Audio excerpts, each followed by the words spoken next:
Okay, so continuing on with our close reading of the text, we've noticed a transition in the second sort of scene as we switched to Synthank. Okay, so we're getting common word or word root coming up here. Synth, as in synthetic, right? So they're calling their company Synthank, which kind of has this idea of thank, like giving someone thanks. But synthetic means like a composite material, or it can have the sense of something fake or unnatural. Like it's synthetic, it's not real. It's a maybe like a chemical combination to create something that seems real. So it's seemingly like the original thing. So if you think of like, okay, just to give an example, synthetic oil. So if you have a car and you go to get an oil change, they give you the synthetic oil. It's some kind of chemical combination that they've created. It's like real oil, but it's not just pure oil. So their company makes synthetic life forms, and one of their life forms was this little worm that people would install in their stomach so they could eat tons and tons of food and enjoy eating and not get fat. A parasite tapeworm. Other things that they've made are these dinosaurs. He mentioned these miniature dinosaurs. But they're kind of stupid. So there's another big kind of topic coming up, which has to do with this idea of intelligence and life. So he makes the statement that, let me just find it. It seems like a paradox in this day and age that we can create life but not intelligence. So something that seems to have functional life but doesn't have intelligence, or I'm going to go beyond this to talk about consciousness or self-consciousness. So the things that they made were kind of, like Siri or something, but obviously better than that, but not true intelligence. Now, what they've made instead is a serving man who's going to be a combination of synthetic and real, supposedly, which they're calling synthetic flesh. So there's a kind of combination. So is it real, or is it fake plus real somehow? And does that equal real? What is intelligence? What is life? Right?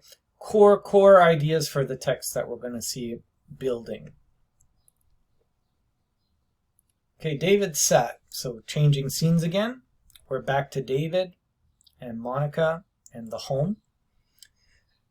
David sat by the long window of his nursery, wrestling with paper and pencil. Finally, he stopped and began to roll the pencil up and down the slope of the desk lid. "Teddy," he said. Teddy lay on the bed against the wall under a book with moving pictures and a giant plastic soldier. The speech pattern of his master's voice activated him, and he sat up. "Teddy, I can't think of what to say." Climbing off the bed, the bear walked stiffly over to climb to the boy's leg. David lifted him and set him on the desk. "What have you said so far?"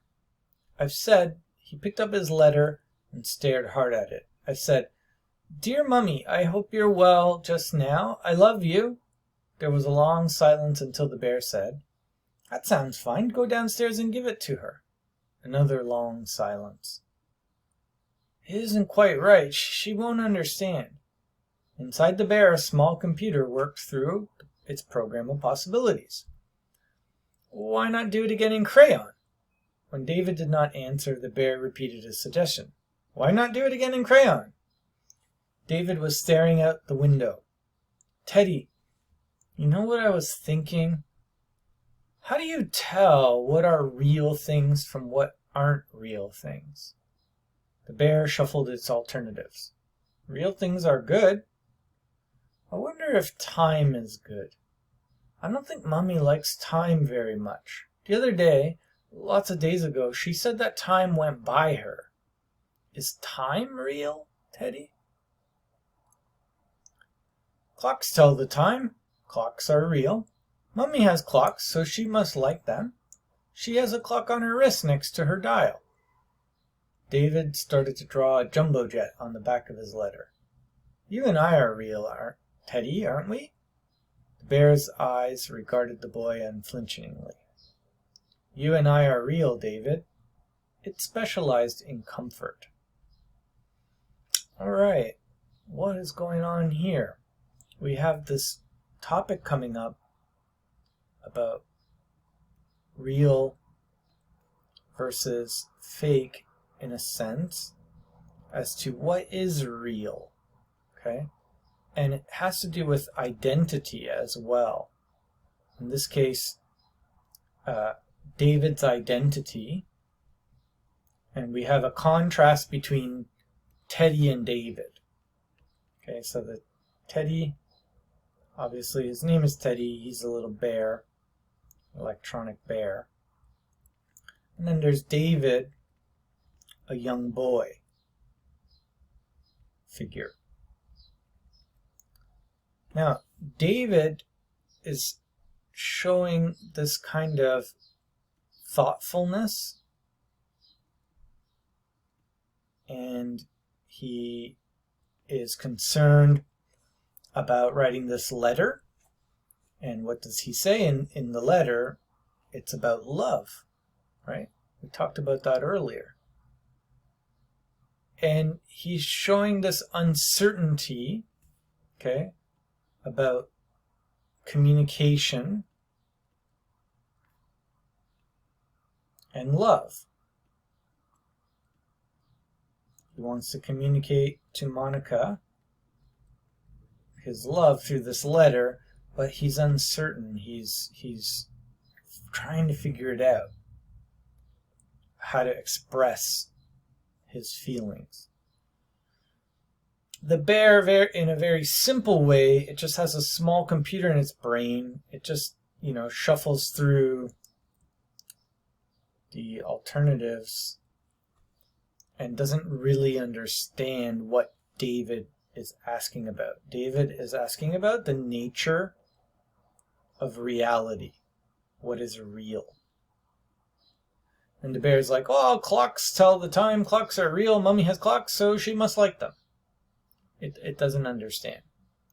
But David is concerned about the reality of his own identity as well. Right? He's concerned about his reality.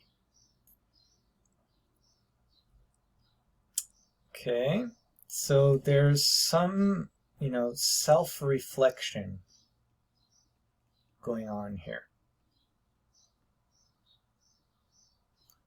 Okay, next scene. Monica walks slowly about the house. So it's about time for the afternoon post to come over the wire.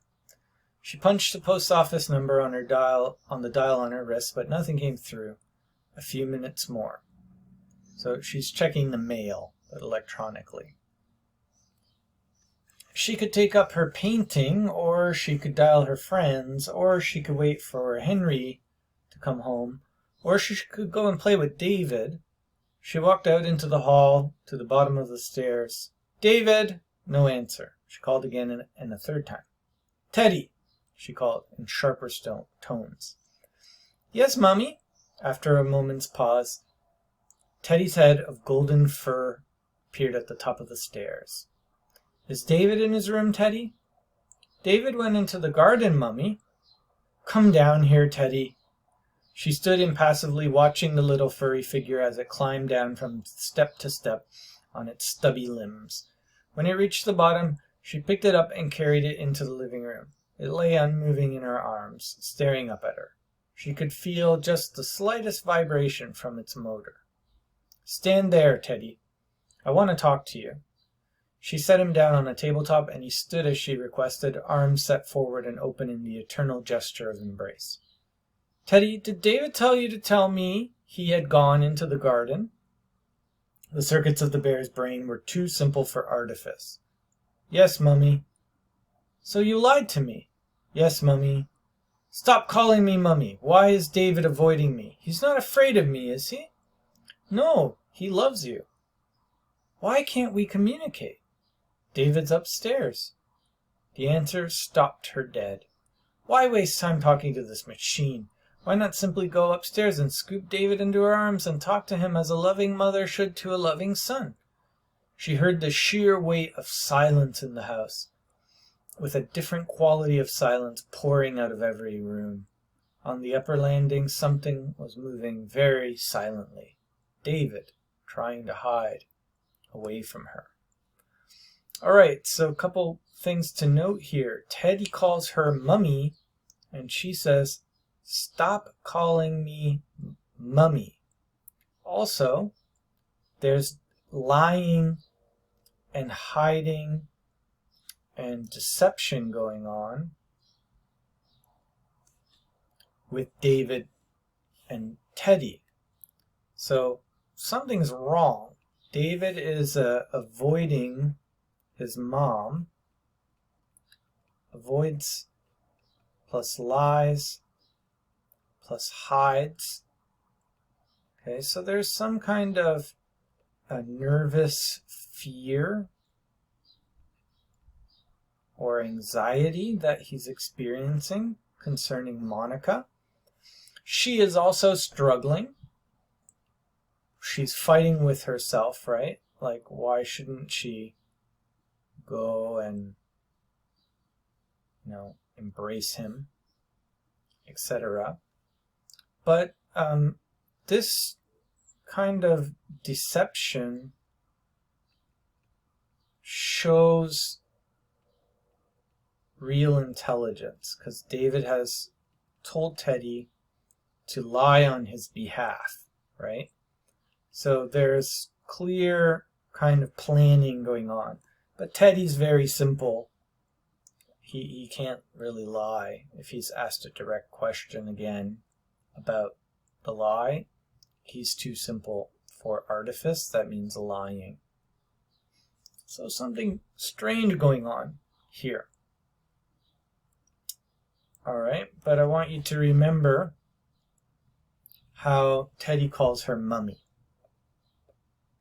Next scene, so we're back to Synthank again with Henry. And he's giving this big speech there about this new technology. He was nearing the end of his speech now. The guests were attentive, so was the press, lining two walls of the banqueting chamber, recording Henry's words and occasionally photographing him. Our serving man will be in many senses a product of the computer. Without computers, we could never have worked through the sophisticated biochemics that go into synthetic flesh. The serving man will also be an extension of the computer, for he will contain a computer in his own head, a miniaturized computer capable of dealing with almost any situation he may encounter in the house. With reservations, of course. Laughter at this.